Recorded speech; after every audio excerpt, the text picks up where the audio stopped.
Keloid.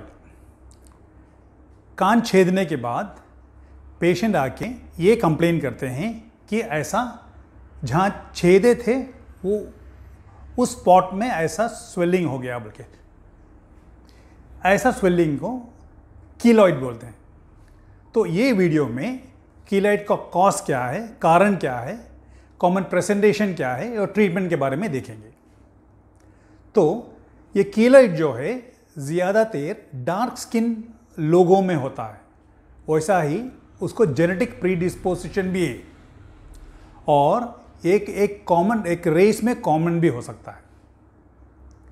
इसका कारण ये है कि जहाँ घाव होता है उधर कोलेजन, एलास्टिन, फाइब्रोनेक्टिन ऐसा बोल के फाइबर्स डिपॉजिट हो जाते हैं।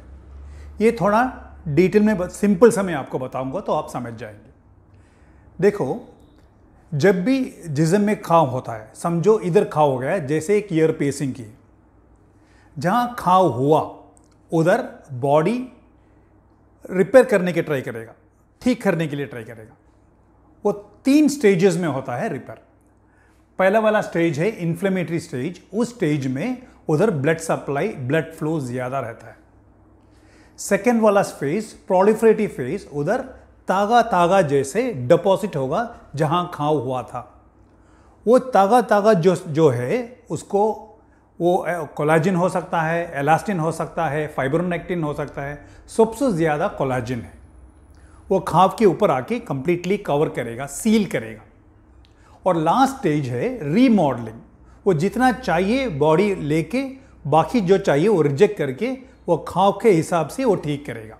ये हुआ बॉडी का नॉर्मल हीलिंग मैकेनिज्म। जो पेशेंट कीलॉइड प्रोन है वैसा पेशेंट में क्या होता है कि सेकेंड और थर्ड स्टेज में इम्बैलेंस हो जाता है। मतलब ज़्यादा डिपोजिशन है, फाइबर्स का डिपोजिशन ज़्यादा है, उसके साथ फाइबर्स पिगमेंटेड भी है और रीमॉडलिंग में कम निकाला जाता है। तो इम्बैलेंस की वजह से फाइबर्स ज़्यादा डिपोजिट होके ऐसा हो जाता है। सिर्फ जहाँ घाव है उधर नहीं, सिर्फ उसके लिमिट के बाहर भी हो सकता है। जो जब सिर्फ वो लिमिट के अंदर है तो उसको हाइपरट्रॉफिक स्कार बोलते हैं। लिमिट के बाहर से स्प्रेड होता जाएगा तो उसको कीलॉइड बोलते हैं। ये हुआ कीलॉइड के रीजन। तो कॉमन प्रेजेंटेशन कंप्लेन है, जैसा मैं पहले बताया था कि एक ईयर पियर्सिंग, कुछ इंजरी के बाद ऐसा स्वेलिंग हो जाता है, वो जो बढ़ता जाएगा और उसके साथ में पेन, दर्द और खुजली भी होता है, इचिंग भी हो सकता है।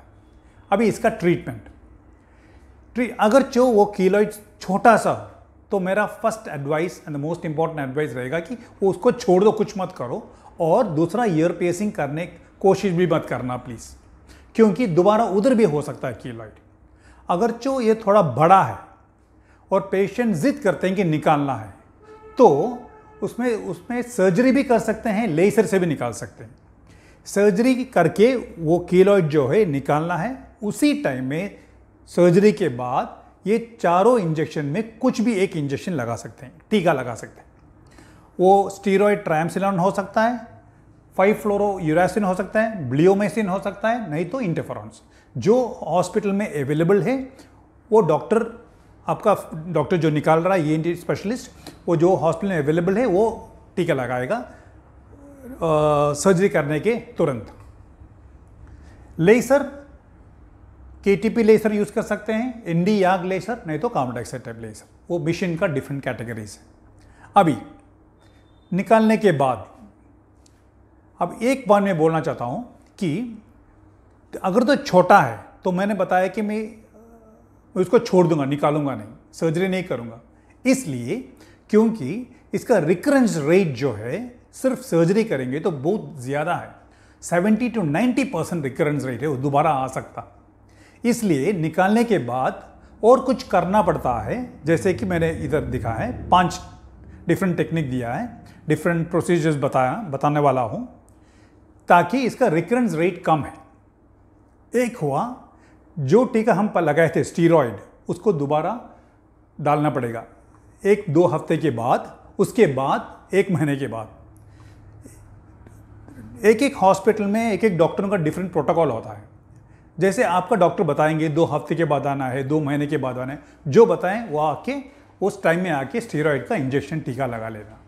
उसके बाद उसके साथ में भी कर सकते हैं कि सिलिकॉन शीटिंग मिलेगा, वो खांव के ऊपर डालना है, डेली डालना है 1 साल के लिए, वो भी रिकरेंस रेट कम कर सकता है। तीसरा हुआ क्रीम लगा सकते हैं, इमिक्यूमोड क्रीम लगा सकते हैं, 2 बार दिन में लगाना पड़ेगा। 4th ये है कि रेडियोथेरेपी कर सकते हैं सर्जरी के बाद। इसके लिए सर्जरी के पहले ही 1 हफ्ता पहले ही रेडियोथेरेपिस्ट से मिलके अपॉइंटमेंट लेना है और डेट बताना है सर्जरी का, और उनको बोलना है कि सर्जरी ये डेट में है, उसके तुरंत नेक्स्ट डे हम आएंगे रेडियोथेरेपी करने के लिए। 2 सेशन, वो बताएगा कितना सेशन लगाना है, यूजुअली 2 सेशन होता है, वो बताएगा आपको, इसलिए प्रायर अपॉइंटमेंट मस्ट है।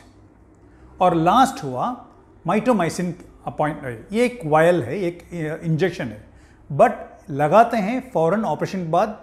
वो वायल तोड़ के वो फ्लूइड, वो मेडिसिन जो है डायरेक्टली उसके ऊपर लगाएंगे, और 3 हफ्ते के बाद भी एक एप्लीकेशन लगेगा। ये हुआ कीलॉइड के बारे में इन शॉर्ट। नमस्ते।